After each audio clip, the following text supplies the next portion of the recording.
Oh, damn.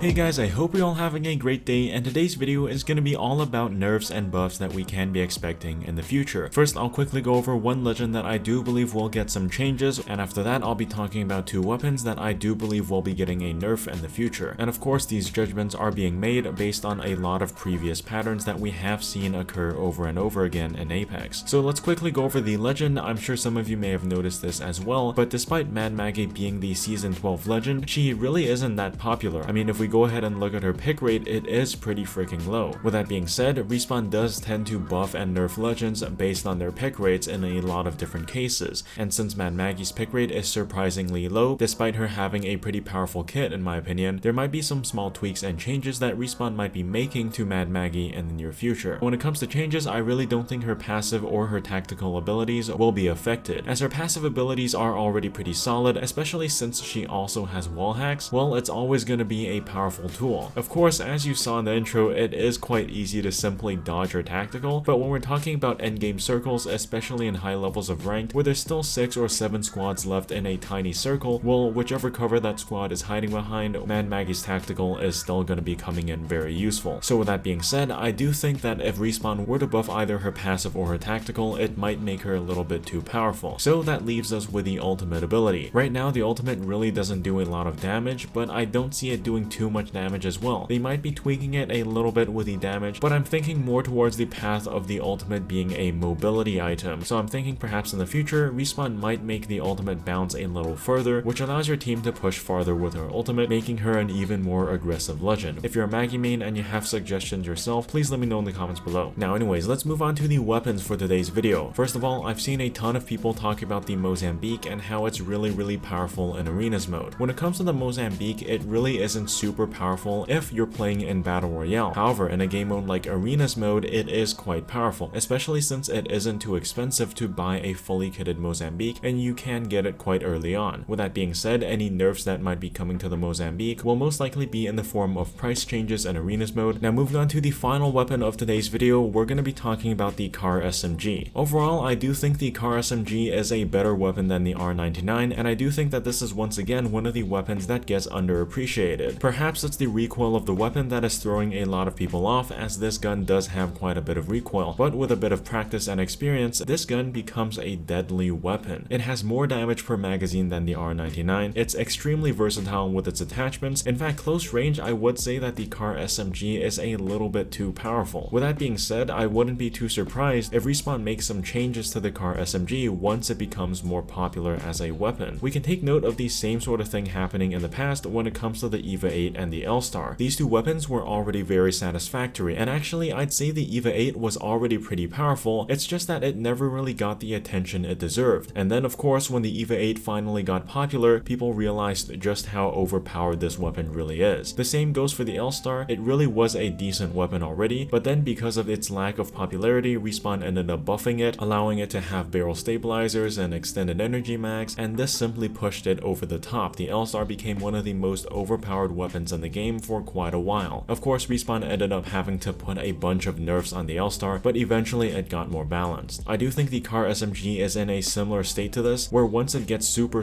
popular as a weapon, people will start to realize just how powerful this SMG is. And similar to the R9, if you shoot this thing in bursts, you can still do decent damage to enemies over long ranges. So once again, it does take some getting used to, but once you get more accustomed to the Car SMG, I do think this is a better weapon than the R99, and I do think it will be getting some nerfs in the future once it gets super popular. Anyways, I hope you guys enjoyed the video, and I hope you found it somewhat useful. Let me know in the comments below if you agree with my thoughts on which weapons or which legends will be getting some changes in the future, and of course, let me know if you have any other legends or weapons in mind. Okay, that's enough talk from me. Hope you guys enjoyed, and of course, as always guys, stay safe, and I'll see you in the next one. Peace out.